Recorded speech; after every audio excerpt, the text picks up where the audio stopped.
paglalakbay ng inyong diwa.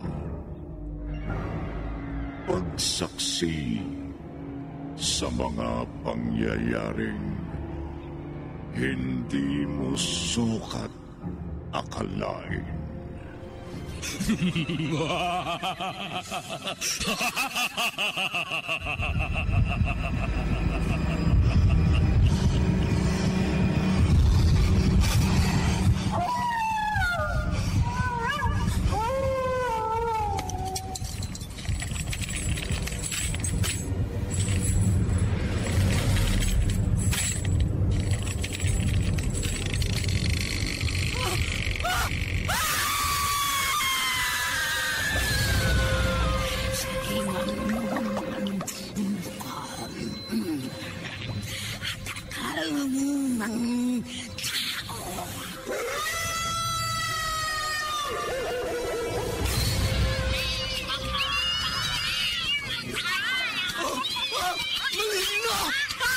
Mga kampo ng kaniliman!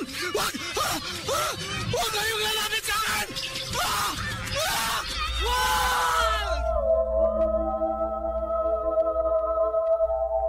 Mga kababalaghang hindi kayang tanggapin ng inyong isipan. Nagaganap tuwing sasapit ang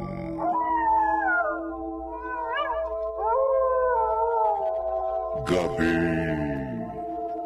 ng lagim.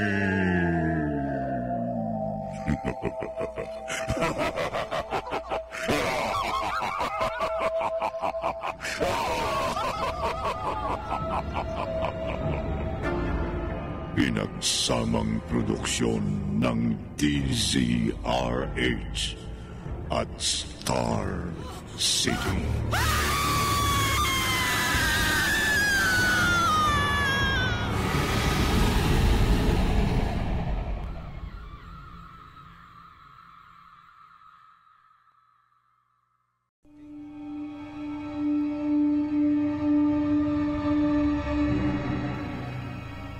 Magandang gabi, kaibigan.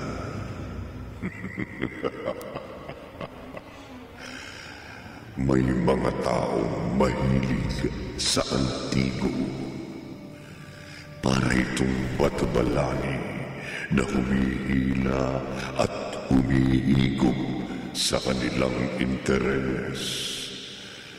Hindi sila nakukontento sa isang bagay na antigo, habang may lumilitaw na mga bagay na galing sa sinaunang panahon, lalong napupukaw ang kakaiba nilang interes. Ngunit minsan, ang mga bagay na galing sa nakaraan may dala ring mahiwagang mga nilalang. Samahan niyo kami sa gabing ito. Sisimulan natin ang isa na namang kwento ng kababalaghan. Pamamagatan natin ito ang Lulang Kahon. Sa isa na namang gabi na lagim.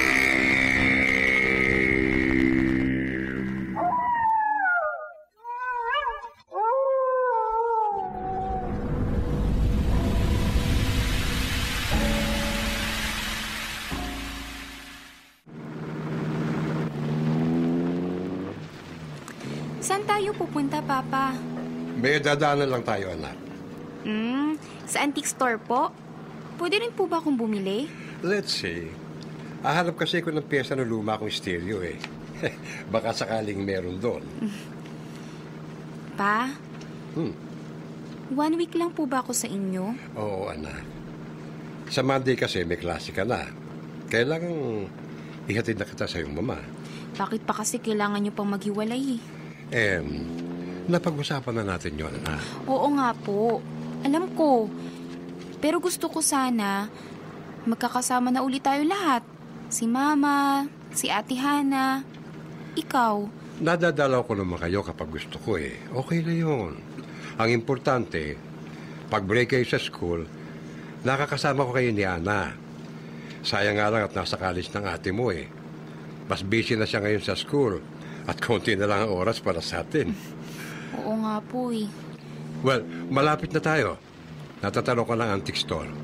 Sana maraming bagong items si Mang Rigor.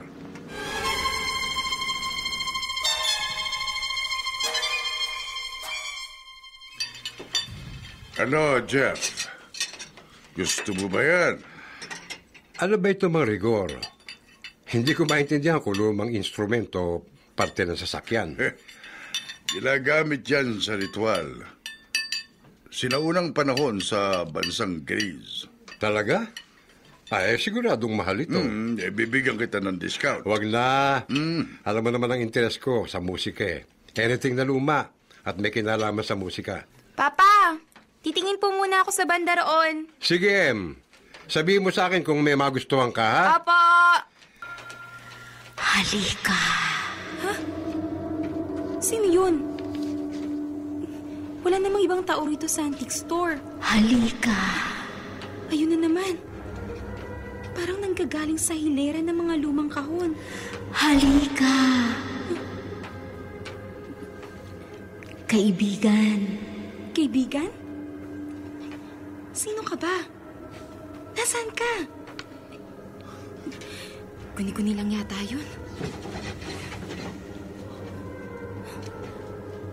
Yung kahon sa harap ko. Gustong bumukas. Ano kaya yung nasa loob nito?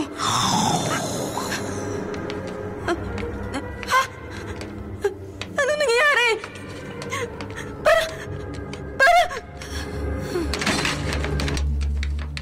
Em! Anak! Ano nangyari sa'yo? Em!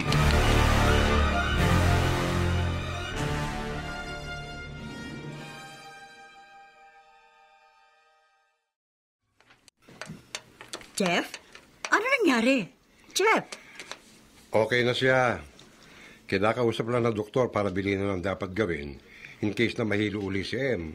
Baka naman nalipasan ng gutom ang bunso ko. Bunso natin, Kyra. Anak ko rin siya. Sinasabi ko ni, napapabayaan ng bata kapag... Hindi ko siya pinababayaan. Talagang ititreat ko siya sa restaurant pagkagaling namin sa antique shop.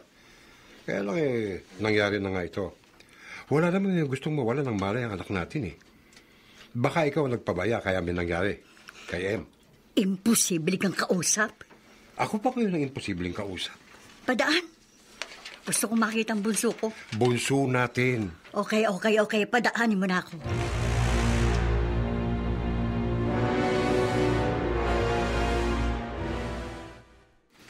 Ayoko pang umuwi, Ma. 1 week ako kay Papa, di ba? Pero may nangyari sa'yo. Ma, okay na ako. Pero Basta, 1 week ako kay Papa. Sunduin mo na lang po ako ng Sunday.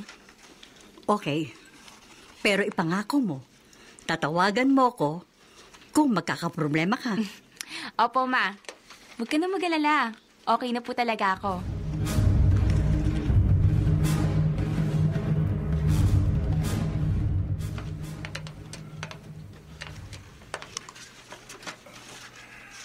Jeff, nagbalik ka. Oo, kasi gustong bilhin ni Em yung box eh. Yung maliit na kahon na gawa sa kahoy. Yun ba? Oo, maganda nga yun. Pero hindi namin mabuksan. Pero bumukas po siya paglapit ko. Kaya lang, hinimitay nga po ako. Siguro para talaga sa'yo ang kahon na yun. Gusto mo talaga, anak? Ano ba naman nun? Titignan ko po muna. Pwede po ba, Mang Rigor? Sige, Em. At kukwentahin ko na rin ang lahat ng nagustuhan ng papa mo para makauwi na kayo. Apo. Okay, ito. Ang tinig na yun. Kilala na niya ako. Alam na niya yung pangalan ko. Bumukas mag-isa yung kahoy na kahon. May laman itong figurine ng isang babae. Gawa sa kahoy. At patay na gamo-gamo. Para siya na-preserve rito. Uy, may sing-sing. Antigo siguro to. Baka kasya sa daliri ko. Ayan! Kasya nga. Ang ganda. Ha? Parang may hangin pumasok sa buong pagkatao ko. Em? Okay ka lang? Opo, Papa. Okay lang ako. Dadalhin ko na sa kotse tong kahon. Akin ka na, Em.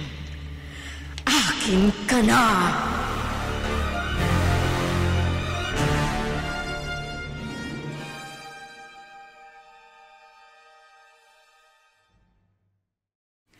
Kyra, wala namang problema rito sa school si M. Baka ako nalilipasan ng gutom dito yung bunso ko. Baka naman pagod lang yung bata. Marami ba kayong ibinibigay na assignment? O kaya activities dito sa school? Oh, well, depende sa projects na kailangan tapusin. Pero Kyra, wala namang activity na sobrang mapapagod ang mga bata. We see to it na nakapagpapahinga sila. Nakakakain pa rin na maayos. Pasensya na, Shari, ha? Ngayon lang kasi nangyari ang ganito kay M. Siguro nga, wala naman akong dapat na ipag-alala. Pero, salamat na rin sa oras mo.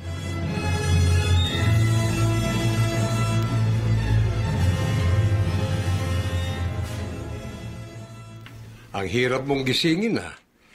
Mukhang napuyat ka kagabi. Ano bang music ang pinakikinggan mo, anak? Ha? Em? Ayokong kumain. Pero paborito mong niluto kong almusal. Pritong tinapa.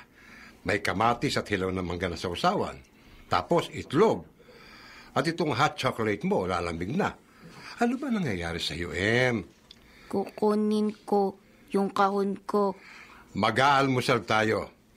Yung kahon, pwede mong tingnan mamaya. Pero pag oras ng kain, wala tayo ibang gagawin kundi kumain. Tinatawag ako ng kahon. Em, ano ba nangyayari sa iyo, anak? Ngayon ka lang nagtaas ng boses sa akin, ha? Yung kahon, Papa!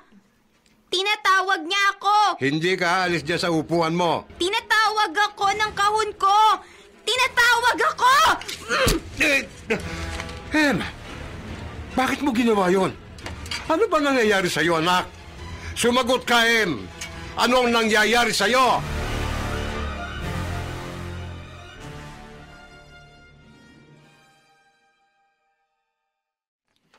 Tinusok mo ng tinidor ang kamay ni Papa M. Mabuti hindi bumaon. Pero kailangan pa rin gamutin si Papa. Dito na ang classroom ko, Ate Hana. M, bakit mo yun ginawa? Sabi mo sa akin, miss mo na si Papa. Di ko alam. Mag-usap nga tayo. Ayoko nang pag-usapan ang nangyari. Pero M, hindi ka naman ganun. Malambing ka kay Papa. Ayoko na sabing pag-usapan yun, Ate Hana. Bitiwan mo na ako. Papasok na ako sa klase ko. Ay, mamaya susunduin kita. Hintayin mo ko. Busy kasi si Mama, kaya hindi siya makakapunta dito. Kaya kong umuwing mag-isa. Oh, yung kahon na yan. Bakit hanggang dito sa school dala-dala mo? Hindi dapat mawala sa paningin ko ang kahon. Ano ba nangyayari sa'yo, M? Umalis ka na nga, ate. Huwag mo na akong pakialaman.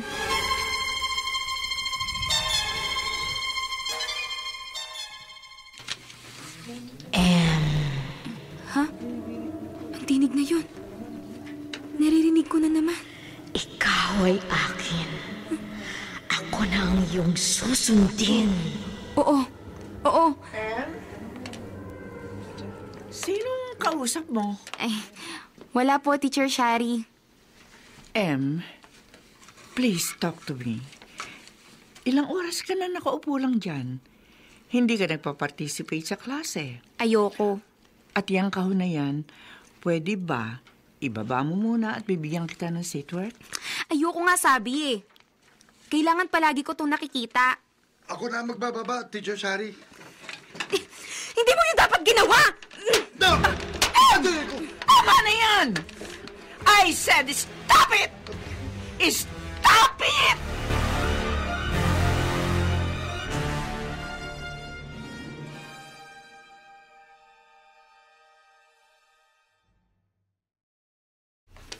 Nasaan ang parents ni M? Si Hana pala nga narito. Hindi pa makaalis sa office si Kyra na sa meeting. At si Jeff, bumalik raw sa antique shop. Naka-off ang cellphone niya ngayon. Kaya Sir Jay, si Hana lang ang narito, ang ate ni M. Well, let her in. Pero as soon as may makausap ka sa parents ni M, gusto ko sila makausap. Yes, sir. Hana? Halika na, Iha. Oh, please, have a seat.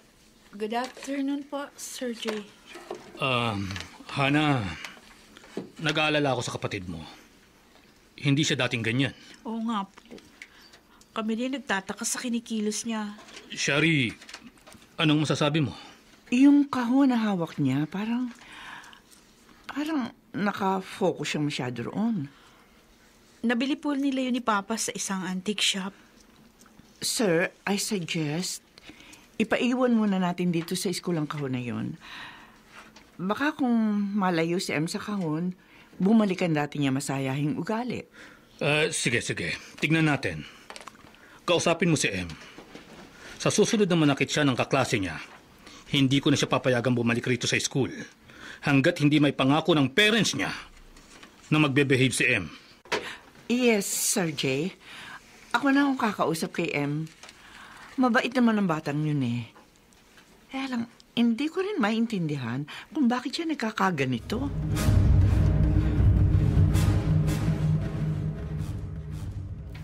Ayokong iwan ng kahon dito. Makinig ka sa akin, Iha.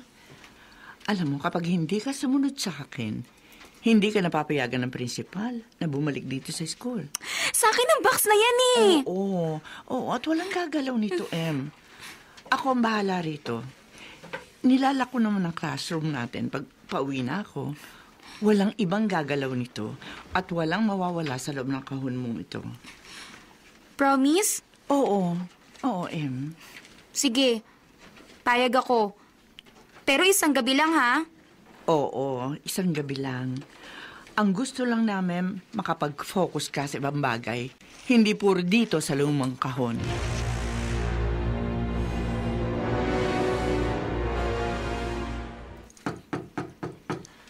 Come in. Pasok. Bukas yan.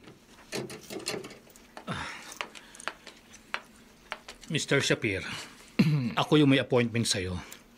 Jay, Shapir na lang. Kilala kita at natatandaan kita. Huwag na tayong maging formal.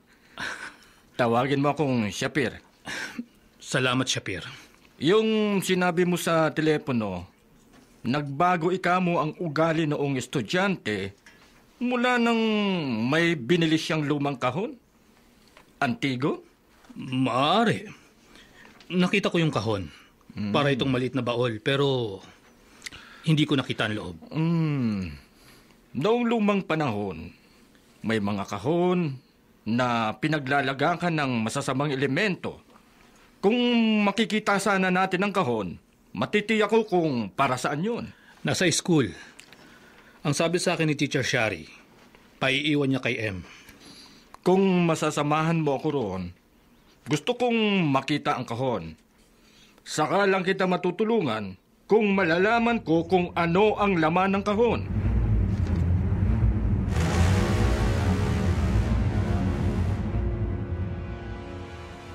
Kailangan ko ang kahon. Iniwan ko sa school. Hindi ako pwedeng bumalik doon ngayong gabi. Kailangan ko ang kahon. Ayoko nang mabilanggo muli roon. Ano ba sinasabi mo? Sino ka ba talaga? Ikaw ang papalit sa akin. Ayoko nang maging bilanggo. Hindi kita maintindihan. Magpakita ka sa akin. Kakausapin ka doon ni Papa. Buksan mo yung pinto. Gusto ko mapag-isa. Please naman, Ano ba? Kung ayaw mo akong kausapin, di si Papa kausapin mo. Umalis ka na! Umalis ka na, Ate Hana!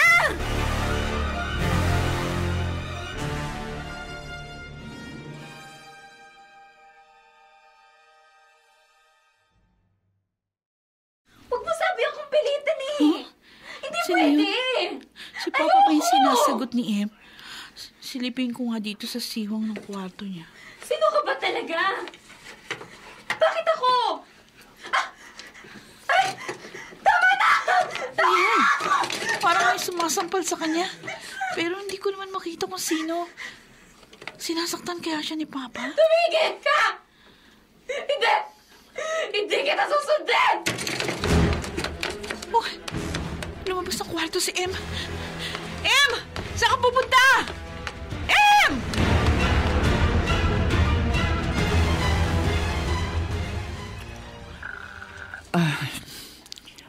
Okay na itong lesson plan ko para bukas. Xerox ko na lang ang text questionnaire bago ko tumuloy dito sa school bukas. Gabi na. Buti pa umuwi na ako. Lala ko na lang tong classroom. Ano yun? Galing ba ang ingay sa kaon, Em? Dito nga galing. Pero ano yun? Bakit maingay? Ano kaya alaman nito? Hindi naman pala nakalak. Ano ito? Maliwanag! Mga gamo-gamo! Napakaraming gamo-gamo! Aray! Hindi! Nakagat ako! Marami sila! Wag! Hindi! Hindi!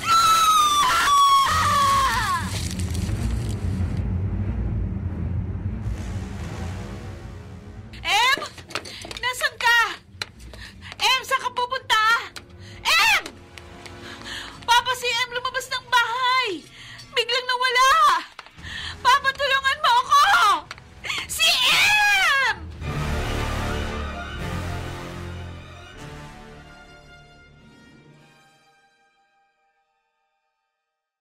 Papa!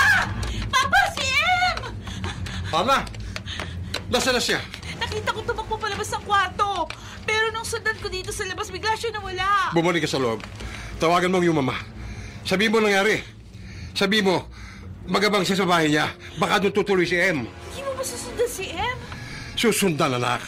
Pero ilalabas ko ang kotse. Baka malayo na siya rito eh.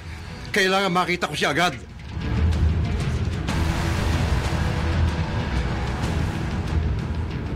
Em! Nasaan ka? Em, anak! Em! Oh, may nakandusay malapit sa poste ng ilaw. Diyos ko, si Em na yata. Em! Si Em nga. Anak, ano nangyari sa'yo? May mga kalmot ka sa katawan. Papa, ipapalit niya ako. Ha? Pero ayoko. Ayokong iwan kayo. Sinong papalit? Kanino? Ano ba sinasabi mo, Em? Halika, anak. Kumapit ka sa akin. Uuwi na tayo. Gagamutin ko mga sugat mo sa mukha at braso. Nasa akin siya, Papa. Si Dibak. Hindi siya aalis. Hindi siya aalis hanggat hindi kami nagkakapalit. Hindi kita maintindihan, anak. Papa, natatakot ako. Yakap na kita, anak. Walang pwedeng malakit sa'yo. Narito na si Papa. Narito na ako, anak. Akin siya! Em, may ibang boses na lumabas sa'yo. Akin siya! Lumutang ang anak ko. Sino ka? Sino kang demonyo ka? Papa! Ibaba mo ang anak ko! Ibalik mo siya sa akin! Akin lang siya. Siyang ipapalit ko. Hindi mo na siya makukuha sa akin. Hindi. Hindi ito totoo. Em! Em! Papa! Tulungan mo ako!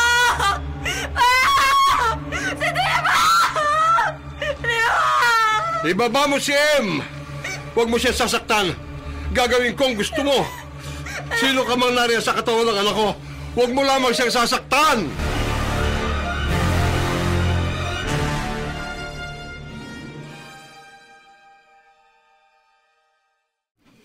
Ano ba nangyayari sa'yo, Chef? Bumalik ka na naman ba sa paglalasing? Yan ang dahilan kaya tayo naghiwalay. Ngayon naman, si Em ang sinasaktan mo. Hindi ko siya sinaktan, Kyra. Kung ganon, saan galing ang kanyang pasa at galos? Hindi ko alam. Tumakbo siya palabas nitong bahay. Sinundan ko. Hinanap ko siya. Natagpuan ko siya nakahandusay sa kalye. At nalapitan ko. Nakita ko na mga galos at pasa na yan. Hindi akong gumawa niyan. Hana, magsabi ka ng totoo. Ano talaga nangyari? Hindi ko po alam, Mama. Anong hindi alam? Magkakasama kayo dito sa bahay? Hindi niyo alam kung ano nangyari kay Em? Bago siya lumabas ng bahay, narinig ko na nagagalit siya. Sabi niya, ayoko, hindi kita susundin. Mama, nagagalit siya. Akala ko nga si Papa yung kausap niya eh. May sumampal sa kanya bago siya tumakbo palabas ng bahay. Sinampal mo si Em? Hindi ko siya sinampal. Hindi ko siya sinaktan sa anumang paraan. Kung ganon, ano bang sinasabi ni Hana? Hindi ko nakita kung sino sumampal kay Em. Akala ko nga rin si Papa. Pero Mama, hindi ko nakita talaga. Iuwi ko na si Em. Hana, sasama ka rin. Pero Mama... Ipagagamot ko ang kapatid mo. Kailangan siyang gamutin. Mahinang-mahina siya. Kyra, makinig ka sa akin. Sinasapian si Em. May kung anong maligno nasa katauhan niya. Tigilan mga ko, Chef, sa mga imbento mong kwento. Isilusumpa ko. Hindi mo na muling makikita ang mga anak natin. Hihingi ako ng court order para hindi ka na makalapit sa kanila. Huwag mo itong gawin sa akin, Kyra. Hindi mo naman alam ang nangyayari sa bata. Hindi ko siya sinaktan. May nangyayaring kababalaghan sa anak natin. Kailangan natin siyang tulungan. Tayong dalawa. Hindi, Chef. Nasisiraan ka na ng bait. Kailangan ilayo ko sa'yo ang mga anak natin. Hana, mag-impake ka na. Aalis tayo ngayon din. Ilalayo ko na kayo rito ni Em.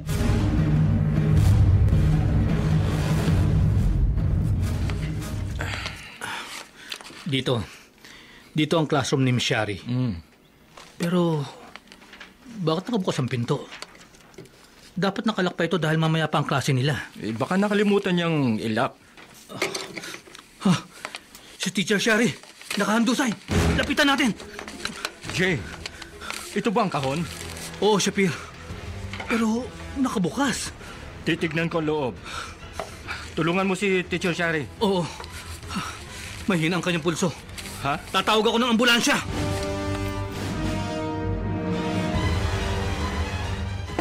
Jeff? Jeff! Si Jay ito. Ang principal sa school ni na Em at Hana. Jay, sorry. Hindi ito ang tamang oras. Amoy anak siya. Jeff, yung kahon ni Em, pinaiwan namin sa school para makakonsentrate sa pag-aaral si Em. Pero naabutan namin si Teacher Shari. Walang malay. Marami siyang sugat sa katawan. Sugat? Narito ba si Em? Nasa panganib ang anak mo. Paano yun nalaman? Iyan ang dahilan kaya ako naglalasing. Kagabi, ipinakita sa akin ng sumasapi sa kanyang taglay ng kapangyarihan. Nakiusap akong ibaba niya si Em at gagawin ko ang gusto niya. Ha? Ipinahanap niya sa akin ang kahon. Pero hindi masabi ni Em kung nasaan ito. Mahinang-mahina siya. Kinuha siya ng asawa ko at nagbanta ito na ilalayo sa akin ng dalawa kong anak. Ayaw niyang maniwalang may sumasapi kay Em.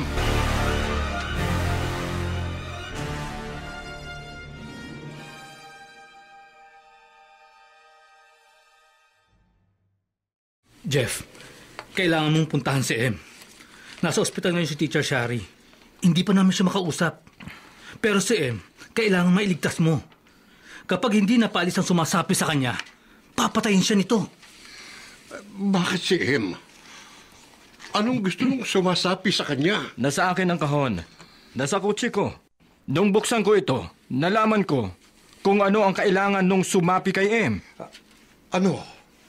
May salamin sa loob ng kahon. Doon nakabilanggo ang nilalang. Nung bumukas ang kahon at hinawakan ni Em ang lahat ng laman nito, nakalabas ang bilanggo sa salamin. Ngunit pansamantala lamang ang mga yon hanggat hindi niya maipalit ang buhay ni Em upang maikulong sa salamin. Babalik at babalik siya sa salamin upang manatiling bilanggo ng habang panahon. Anong pwede kong gawin? Paano ko tutulungan ang anak ko? Ayaw na akong palapitin ni Kyra sa kanila. Iniisip niyang ako ang nanakit kay Em. Ayaw niyang maniwalang may sapi ang bunso namin.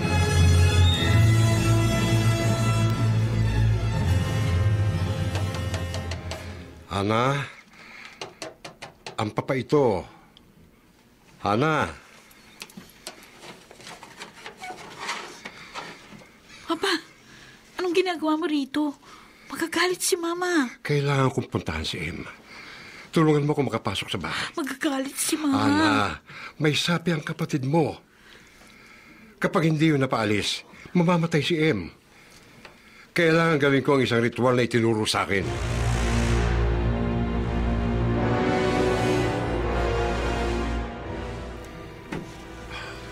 Tulog na tulog si Em.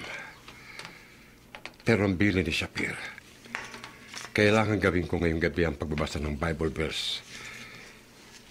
Ito na makapagpapaalis na sumasabi kay Em. Siyang naghahangad ng pagkupkop ng kataas-taasan at nananatili sa kalinga niyong makapangyarihan. Makapagsasabi sa kanyang Panginoon, Moog katahanan, ikaw ang aking Diyos. Papa!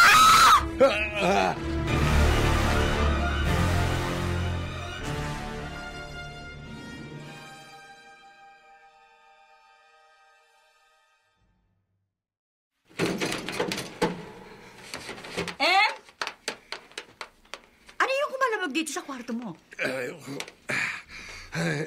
Chef? Bakit ka narito?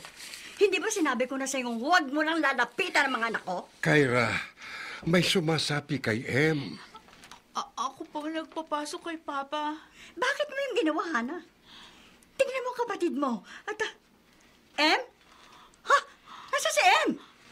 Nandito siya sa gilid ng kama niya. Nahulog si Em. Anong ginawa mo kay Em? Inatake niya ako, Kyra. Ginamit siya na sumasapi sa kanya. Sinipa niya ako ng malakas. Pagkatapos lumutang siya. Sinipa niya ako ng malakas kaya humampas ang katawan ko sa dingding. Sinungaling! Hindi kita mapapatawad! Kung may mangyayaring masama kay Em! Kyra, kailangan dali natin si Em kay Sapir. Alam niya kung paano mapapalayas na sumasapi kay Em. Walang sapi si Em! Nag-iimbento ka ng kwento para pagtakpan ang pananakit mo! I hate you, Chief! I hate you! Kyra! Papa! Anong ginawa mo kay Em? Sabi mo tutulungan mo siya. Ana, totoong sinasabi ko. Yung sumasapi kay Em ang... Tama na! Stop it! Dadali namin sa ospital si Em. At pagbalik namin dito, ayoko nang makita pa! Pero... Ay, umalis ka na rito! Huwag ka na magpapakita pang mali sa amin! Umalis ka!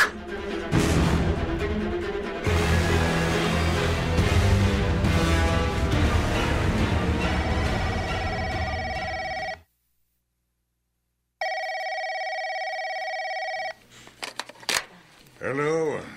Mga Rigor, si Jeff po ito. Oh, Jeff. Bakit parang may problema ka? May nangyari ba sa'yo? Mga Rigor, gusto ko lang malaman mo. Yung lumang kahon na binili ko sa'yo, may kasama itong sumpa. Hindi ko maintindihan, Jeff. Mga antigo ang tinda ko. Pero sinisiguro ko sa'yo, wala itong sumpa. Meron, mga Rigor. Kaya kung maaari, pabasbasan mo mga tinda mong antigo. Jeff, kailangan mo ba ng tulong? Nasaan ka ba? Bakit nasabi mong may sumpa ang lumang kahon? Ha, Jeff? Si Em kasi, Oh, Sinapian siya ng masamang espiritu. Galing sa lumang kahon. Kailangan kong pumunta sa ospital. Masakit ang tagiliran ko. Basta ipangako mo, Marigor.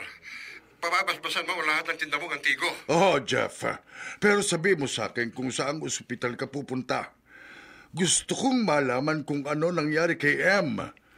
Nasaan bang anak mo? Anong nangyari kay M?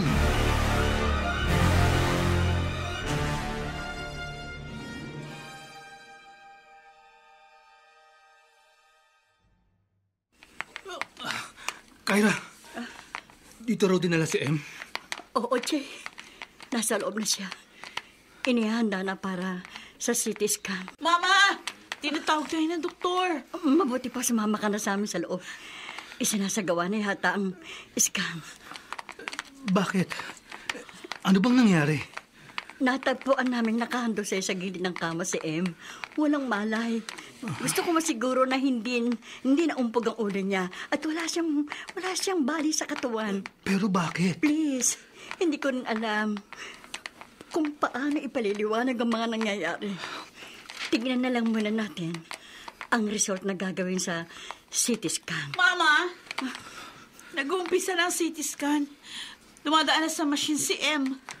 Nakikita na sa computer ang parte ng ulo niya. Pababa na ito sa balikat at dibdib. Ano nangyari? Huminto ang machine. Mabaging langit! Nakikita ba ninyo ang nakikita ko? May mga kamay sa loob ng katawan ni M. Hawak nito ang puso ni M. Pwede niyang patayin ang anak ko anumang oras. Totoo ang sinabi ni Papa. May sumasapi kay M. Hindi! Hindi ito totoo! Tama si Shapir. Sino siya, Pete? Sandali, Kyra. Tatawagan ko si Shapir. Siya ang makakatulong sa inyo. Doktor, gawin niyo ang magagawa niyo para matulungan ang estudyante ko. Kyra, kailangan malaman ito ni Jeff. Tawagan mo siya. Pero... Kailangan magkaisa tayo sa pagtulog kay M. Kailangan gawin natin ito sa lalong madaling panahon.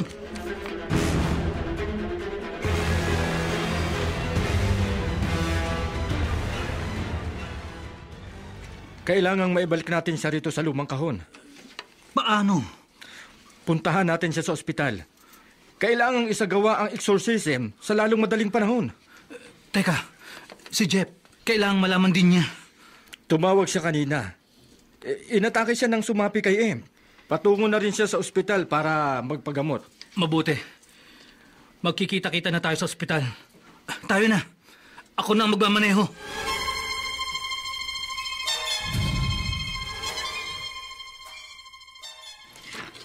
Nakita niyo? Opo, Papa. Nakakatakot ang itsura nung nasa loob ng katawan ni M. Naniniwala na ako, Jeff. Pero paano natin mapapaalis ang sumasapi sa bunso natin? Ayoko mamatay si M. Parating na sila Shapir at Jay. Sinundo na ni Jay si Mr. Shapir. Oo. Na kay Shapir ang may bagang kahon. Ang ugat ng lahat ng kababalaghang ito. Hindi. Ngayon ko na-realize, Kyra, hindi lahat ng antigo'y makabubuti sa tao. Kaya mo ba ba? May tirma ang tadyang nung sinipa ako ni M. Ibig ko sabihin, nung sinipa ako nang sumasapi sa anak natin. Pero matitiis ko ito. Kailangan unahan natin si M. Si M! Lumabas ng kwarto! Tumakbo siya! Susundan ko siya. Hintayin niyo rito sila Jay at Shapir.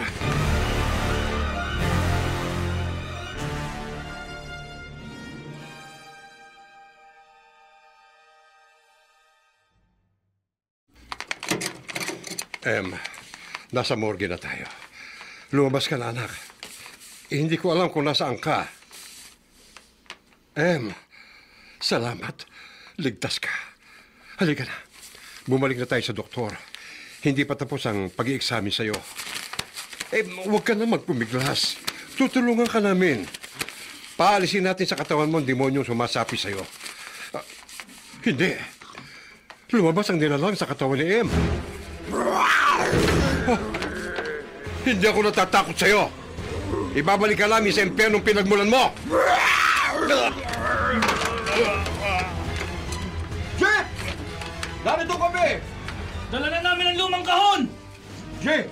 Ihiga mo si M. Oo. At isasagawa na natin ang exorcism. Para ibalik si Dibak sa kanyang bilangguan. Hindi na ako babalik. Wala na ang nilalang kay Em. Lumipat ito kay Jeff.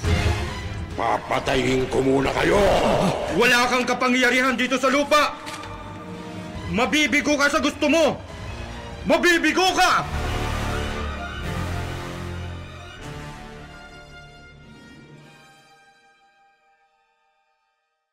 Papa? Papatayin ko kayong lahat! Papa? Em! Lumabas ka nitong morgue. Kailangang mapabalik ko dito sa lumang kahon ang masamang nilalang. Pero si Papa! Nag-aapoy ang kanyang mga mata! Papatayin ko kayong lahat! Jeff? Jeff? Mama! Em, ikaw na ba talaga yan? Si Papa! Lumipas sa kanya si Dibak! Ha? Nag-aapoy ang kanyang mga mata. Ilayo mo rito si Em. Ano nangyayari? Wala nang oras para magpaliwanag. Ilayo mo siya rito. Tayo na, anak. Tayo na. Papa! Akong bahala sa kanya. Umalis na kayo. Hindi niyo ako mapababalik sa kahon! Mabaging langit. Tayo na, Emma. Tayo na, anak. Babalik ka sa kahon. Kung saan ka ibinilanggo ng mga taong mabubuti ang kalooban. Hindi! Papatayin ko muna ang katawang ito! Wala kang kapangyarihan. Ang buhay ay galing sa dakilang lumika. Siya lamang ang makakabawi ng buhay ng sinuman.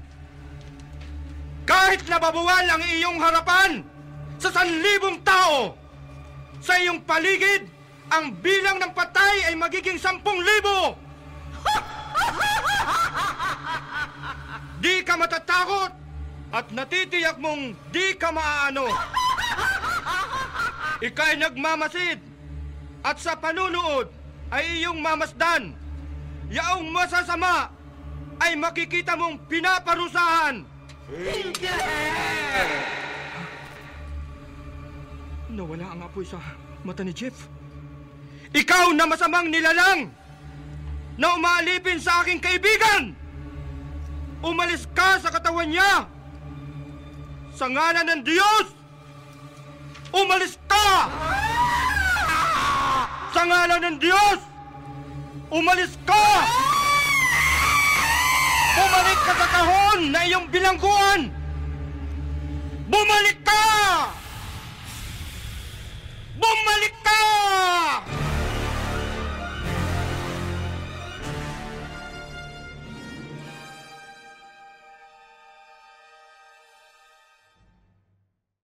Malaya ka na. Naibalik ko na siya sa kahon. Shapir, Ligtas na rin si Em. salamat.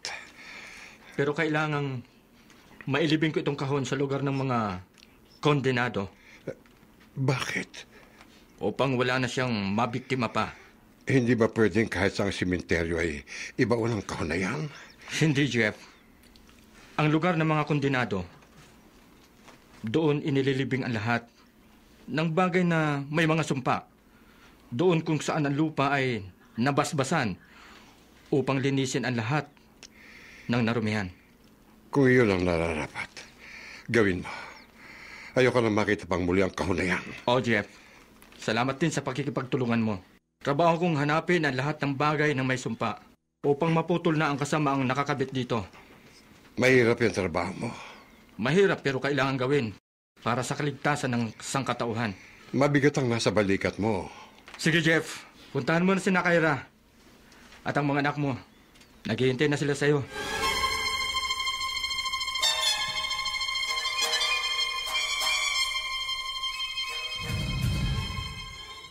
Jeff, ligtas ka na. Papa! Salamat. Ligtas na tayong lahat. Naibalik na ni Shapir sa lumang kahon ng masamang nilalang. Nasaan si Hana? Dinalaw niya po si Teacher Shari. Narito rin po pala siya sa ospital. At nagising na. Puntahan natin siya, Jeff. Oo, tayo na. Gusto ko rin makausap si Teacher Shari.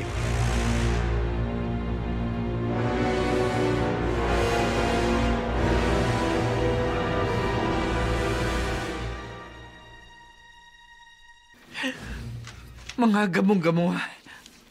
Marami. Pero hindi liwanag ang kanilang dala, kundi lagim. Paano? Anong ginawa nila sa'yo? Pinagtulungan nila akong kagatin. Pakiramdam ko, mamamatay na ako. Hanggang sa nawalan ako ng malay. Kaya po pala, puro sugat ang braso at mukha nyo.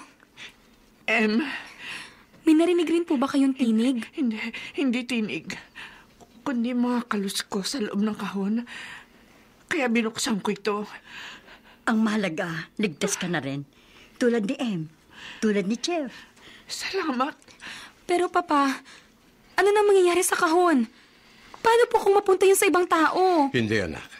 Nangako si Shapir, ibabaon niya ito sa lugar na kung saan lahat ng isinumpang bagay ay ibinabaon upang linisin ang nabasbasang lupa.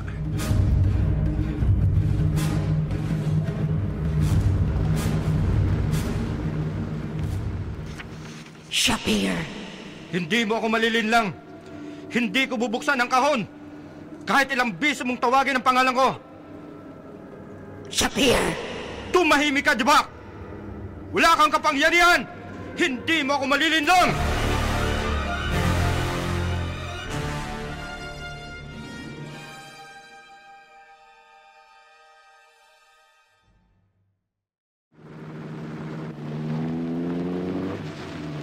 Hindi ako mananatiling bilanggo! Mananatili ka sa loob ng kahon! Sa habang panahon! Papatayin muna kita! Hindi! Hindi!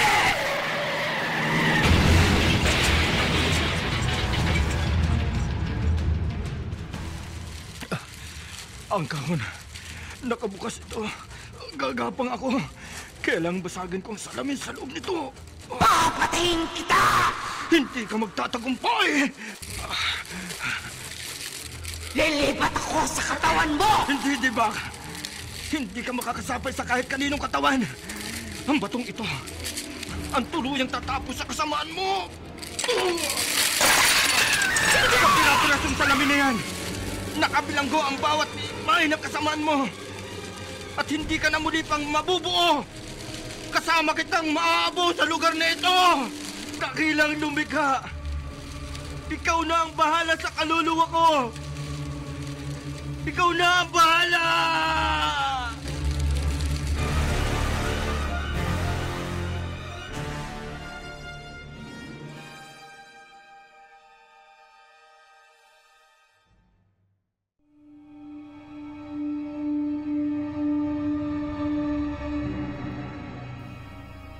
Dito natatapos ang nakapangingilabot na kwento na ating pinamagatang